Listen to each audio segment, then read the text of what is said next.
वदना पार्वती शूलहस्ता वहिनी सूर्येन्दुनेत्र त्रिभुवन जननी षड्भुजा सर्वशक्ति सांडिल्येनोपविता जयतु भगवती भक्तिगम्यानतान्नं सा नः सिंहासनस्था यविमतफलदा शारदा शङ्करोतु अपार करुणा सिन्धुम् अज्ञानध्वान्तभास्करं नौमि श्रीशङ्कराचार्यं सर्वलौकैकजगद्गुरुम् श्रीराम जय जय राम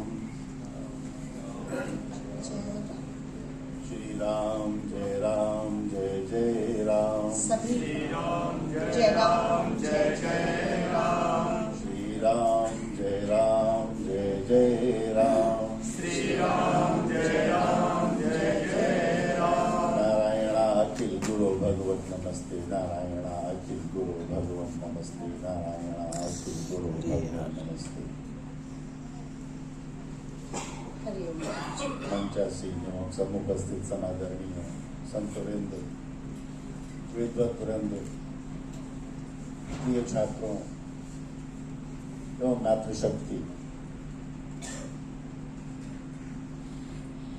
श्री शारदा विश्वविद्यालय और ब्रह्म सागर संस्था ने अपने आत्मीय अपनत्व भरे सहयोग से इस कार्यक्रम का आयोजन किया है। इस कार्यक्रम के आयोजन में प्रत्यक्ष अथवा अप्रत्यक्ष रूप से जिन महानुभावों का सहयोग रहा है भगवती शारदा की अनुकंपा के अमोघ प्रभाव से उनका सब प्रकार का उत्कर्ष हो, सब प्रकार का सुमंगल हो, सब प्रकार का श्रेयस हो, ऐसी श्री शारदा सरस्वती पीठ की प्रार्थना।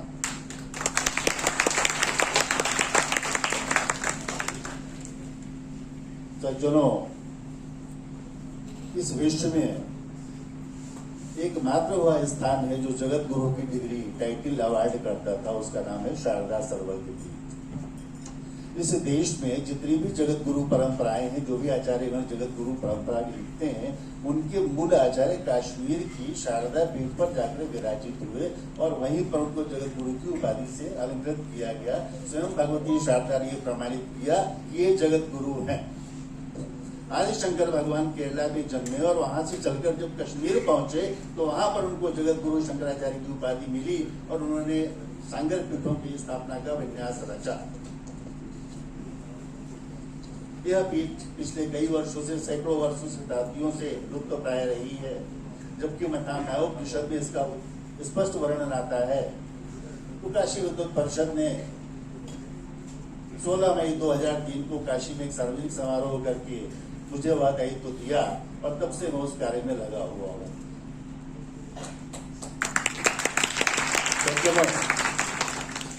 महाभारत में भीष्म, पितामह भीष्म का एक वचन है, आजीवशो विद्याम यशः कामो समन्ततः ते सर्वे नर पापिष्ठा धर्मस्य परपन्थिनः। अर्थात जो लोग अपनी योग्यता, क्षमता, विद्वता का उपयोग सिर्फ अपने धन और मान के लिए करते हैं, वे सभी नर, सभी मनुष्य एक नंबर के अव्वल दर्जे के पापी हैं और धर्मद्रोही। इस विषय को समझने का प्रयास करिए। जो अपनी योग्यता, क्षमता, विद्वता का उपयोग सिर्फ अपने धन और मान के लिए करता है, वो धर्मद्रोही है और पापी है, ऐसा शास्त्र कहता है। उससे हट करके जिन लोगों ने नई परंपरा स्थापित की लोक सेवा में या किसी भी क्षेत्र में, उनको चिन्हित करके शारदा सरस्वती पीठ समाज के सामने प्रस्तुत करती है, उनको लोक मान्य कराती है और ये अधिकार देती है जनता को कि वो उनको उस राह पर चलने के लिए प्रेरित करें और वो मार्गदर्शन करते हुए समाज का एक दिशा निर्देश दें, जिससे समाज में स्वस्थ परंपरा कायम हो सके। ऐसे लोगों को चिन्हित करके सम्मानित करने की परंपरा का ये 12वां क्रम है जो आप सबके सामने आज आयोजित किया जा रहा है। इस कार्यक्रम के जो शिल्पी डॉक्टर अरुण प्रकाश जी, जिन्होंने दिन रात मेहनत करके सारा साहित्य तैयार किया और इसको आकार दिया, कैप्टन एस के द्विवेदी साहब ने कुशल प्रशासन अपने नेतृत्व में श्री गुप्ता जी, श्री वाईके गुप्ता जी, श्री पी गुप्ता जी, इनके आत्मीय सहयोग के बिना यह कार्यक्रम संभव नहीं था। माननीय राकेश सचान जी ने यहाँ उपस्थित होकर इस कार्यक्रम की गरिमा को बढ़ाया। इन सब कार्यों के लिए हम श्री शारदा सर्वज्ञ पीठ की ओर से इन सबका हार्दिक अभिनंदन करते हैं और आशीष पूर्वक इनका धन्यवाद ज्ञापित करते हैं। आज आप सबको बहुत से नए आयाम सुनने को, जानने को मिलेंगे। हमारे बीच में बहुत से ऐसे विद्वान लोग आए हुए हैं जो आपको बहुत सी नई बातें बताएंगे। इस कार्यक्रम में आए हुए सभी छात्रों से, विद्यार्थियों से, सज्जनों से मेरा अनुरोध है कि अपने व्यस्त समय में से आज भी कुछ समय निकाल कर इस कार्यक्रम का आनंद लें और इसका अनुभव का लाभ लेकर अपने जीवन को आगे मार्गदर्शन की ओर ले जाएं। इन्हीं शब्दों के साथ मैं संचालिका महोदय का भी बहुत बहुत आभार व्यक्त करते हुए ग्रुप संचालन के लिए धन्यवाद देता हूँ और मैं अपने वाणी को विराम देता हूँ। इस कामना के साथ यह कार्यक्रम निर्विघ्न संपन्न होगा। जय जय श्रीमन नारायण। इस कार्यक्रम के लिए शारदा विश्वविद्यालय को चुना क्योंकि जब हम 2009 में यूनिवर्सिटी का जो नाम अप्लाई कर रहे थे तो शारदा मेरी माँ का नाम भी है, लेकिन जब ये देखा कि दुनिया का सर्वश्रेष्ठ जो पुराना विश्वविद्यालय वो शारदा विश्वविद्यालय था वो श्रीनगर से था, तो मन को बड़ी खुशी हुई कि चलो भारत में उसी नाम से पुनः एक विश्वविद्यालय स्थापित हो रहा है। और आज जो सौभाग्य मिल गया कि उन्हीं के शंकराचार्य जी यहाँ पे आकर के उन्होंने ब्लेस किया है और इस फंक्शन का आयोजन किया है। So thank you Shri Sharada Sarvagya Peethashwar अनंत श्री जगत गुरु शंकराचार्य अमृतानंद देव जी महाराज और मैं श्री श्री एक हज़ार महामंडलेश्वर स्वामी परमात्मानंद जी महाराज कालीबाड़ी नगराज आया, उनका भी बहुत बहुत हार्दिक स्वागत करता हूँ। माखनलाल जी का नाम बहुत सुना था मैंने, आज उनका भी चरण कदम यहाँ पड़े हैं शारदा में और मैं क्योंकि हमारे यहाँ भी इसलिए चलती है और बड़ी अच्छी बात है कि ये अलीगढ़ में काफ़ी साल रहे जो मेरी कर्मभूमि रहा और खासकर अपने जो दीक्षित जी जो वाइस चांसलर हैं अपने बीकर इंस्टीट्यूट भी यहाँ पे आए हैं, तो उनका भी स्वागत है। बाकी एक और हमारे अभी स्वामी से बात हुई, उनका नाम तो याद नहीं आ रहा मुझे अभी, जो बहुत बड़ा कॉर्पोरेट प्रोफाइल छोड़ करके उन्होंने एक नया प्रयास करने की कोशिश कर रहे हैं। वो एक हमारे यहाँ देश में एक मैथमेटिक्स ओलंपियाड तो होता ही है, तो उनकी इच्छा है कि एक वेदाओं पर ओलंपियाड हो और उसमें चौथी क्लास से लेकर के और PhD तक के स्टूडेंट्स जो उसमें पार्टिसिपेट करें। और बहुत अच्छा इनिशिएटिव है और उसमें उनको काफ़ी सपोर्ट भी मिल रहा है। मैं बच्चों को बैठा हुआ हूँ कि पिछले 9 सालों के अंदर एक चीज़ बड़ी निकल के आई है कि हमारी बहुत सारी जो ज्ञान था, हमारी जो हेरिटेज थी, हमारी जो परंपराएं थी, हमारा जो अभिमान के जो मुद्दे थे वो काफ़ी समय से दबे हुए थे, उनके ऊपर लोग चर्चा नहीं करते थे, बातें नहीं करते थे।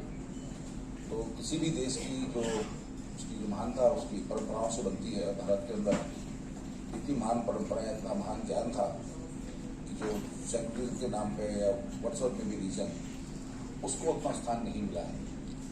तो मैं समझता हूँ कि आने वाले समय के अंदर अगर ये ओलंपियाड होते हैं तो हमारे बच्चों के अंदर जो वैदिक ज्ञान है अगर उसको बचपन से आ जाए तो मुझे लगता है कि हम एक किसी भी देश का जो कैरेक्टर होता है ना, जिसका जो चरित्र होता है वो उस देश को महान बनाता है। तो वैदिक ज्ञान की आवश्यकता इसलिए भी है क्योंकि अगर वो हमारे कैरेक्टर को, हमारे मॉरल को, हमारे पर्सनैलिटी को स्ट्रॉन्ग बनाएगा और strong character only creates strong nation. अब ये लग रहा है कि आने वाले सालों में जो इस तरह से हम लोग काम कर रहे हैं तो बहुत जल्द जो है भारत जो विश्व गुरु बनने का जो सपना देख रहा है, जो पहले भी थे, बहुत जल्द पूरा होगा और इस तरह की जो आयोजन है वो मोटिवेट करते रहेंगे हम लोगों को, हमारा पूरा साथ और पूरा समर्थन बना रहेगा। बल्कि इनफैक्ट मैं अपनी एकेडमिक काउंसिल से बात करता हूँ कि वेदों के ऊपर जो है कुछ एक यहाँ लाइब्रेरी में अलग से डिपार्टमेंट बनाया गया है, उसमें PhD और अलग जिस तरीके से पूरी दुनिया में वार छिड़ी हुई है, जिस तरह दुनिया के अंदर एक इस तरह से जो चल रहा है, उसके लिए जो शांति और जो अंडरस्टैंडिंग है, जो मानवता को बचाने की मूलभूत जो अंडरस्टैंडिंग है, अगर वो यहाँ से निकलेगी कोई लॉन्ग वे। तो विश्वविद्यालय तो बना दिया है हम लोगों ने, और ये तो हजारों साल तक रहेगा। कुछ ऐसी परंपराएं यहाँ डाल दी जाएँ ताकि आने वाले 50 सालों 100 सालों में कुछ हमारे स्कॉलर्स दुनिया में कुछ संदेश दें, कुछ एक चेंजेस लेके आए, तो वो मोटिवेट करें। And thank you very much for all of you here. आप लोगों का पुनः स्वागत है और आशा है कि इस कार्यक्रम से कुछ एनलाइटमेंट हो हमारे बच्चों का भी, हमारे लोगों का भी। Thank you very much Swami ji आपके आने का, और thank you Dwivedi ji for choosing Sharada as a destination for this celebration. Thank you very much. मैं शारदा सर्वज्ञ पीठ के संरक्षक श्रीमद जगत गुरु शंकराचार्य अमृतानंद देवतीर्थ जी की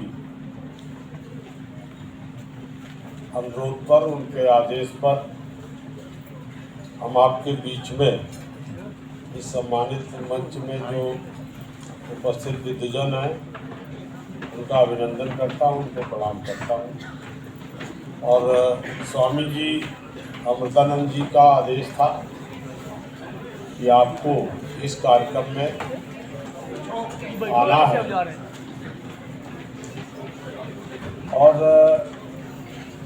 उन्हीं के आदेश से मैं कल, चूँकि गुप्ता जी एक बड़ा कार्यक्रम हमारा एक्सपो मार्ट का इंटरनेशनल ट्रेड शो का कार्यक्रम यहाँ महामहिम राष्ट्रपति जी ने उसका उद्घाटन किया माननीय योगी आदित्यनाथ जी के मार्गदर्शन में, क्योंकि मेरे विभाग के द्वारा ही वो कार्यक्रम 21 से 25 तक का एक बड़ा अंतर्राष्ट्रीय ट्रेड शो पहली बार किसी प्रदेश में किया है। वो हमारे सरकार के द्वारा वो कार्यक्रम हो रहा है।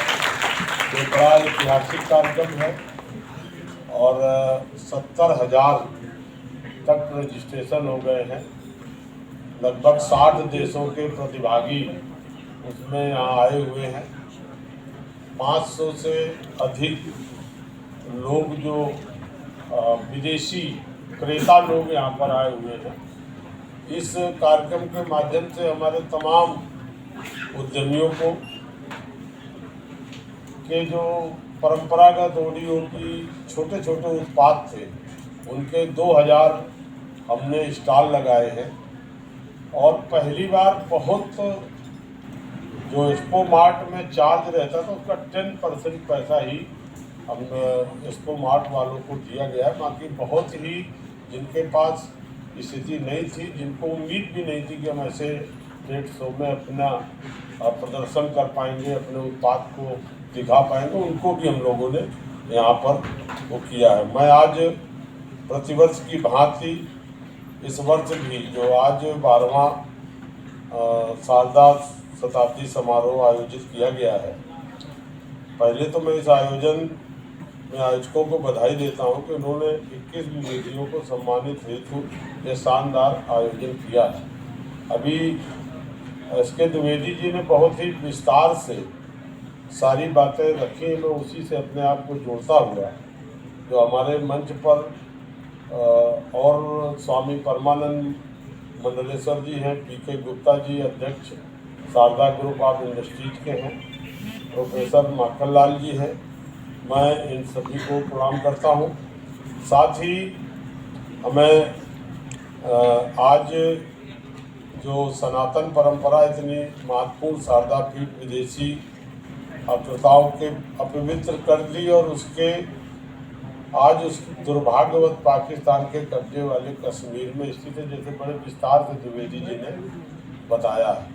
लेकिन हमारे महाराज जी शंकराचार्य जी जिस तरह से वहाँ जा कर के जान जोखिम में डाल करके लगातार पूजा अर्चना करते हैं, मैं इतना भरोसा देता हूँ कि आपको की जो आकांक्षा है, इच्छा है, उसी के रास्ते पर माननीय मोदी जी की सरकार काम कर रही है। और जिस तरह से 370 धारा पहली बार पार्लियामेंट में आज़ादी के 75 वर्ष बाद वो धारा का समापन हुआ, और लगातार जिस तरह से सामान्य स्थिति वहाँ पर रहे, इसके लिए लगातार सरकार चिंतित है।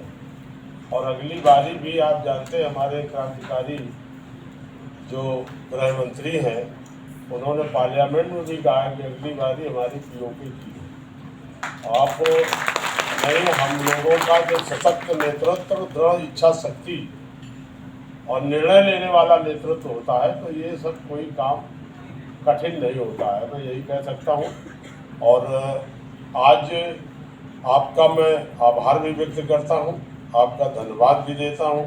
और माननीय मुख्यमंत्री जी ने, मैं जो गुप्ता जी, बड़ा सहयोग है कि शारदा पीठ का ये कार्यक्रम है और शारदा यूनिवर्सिटी में ही है।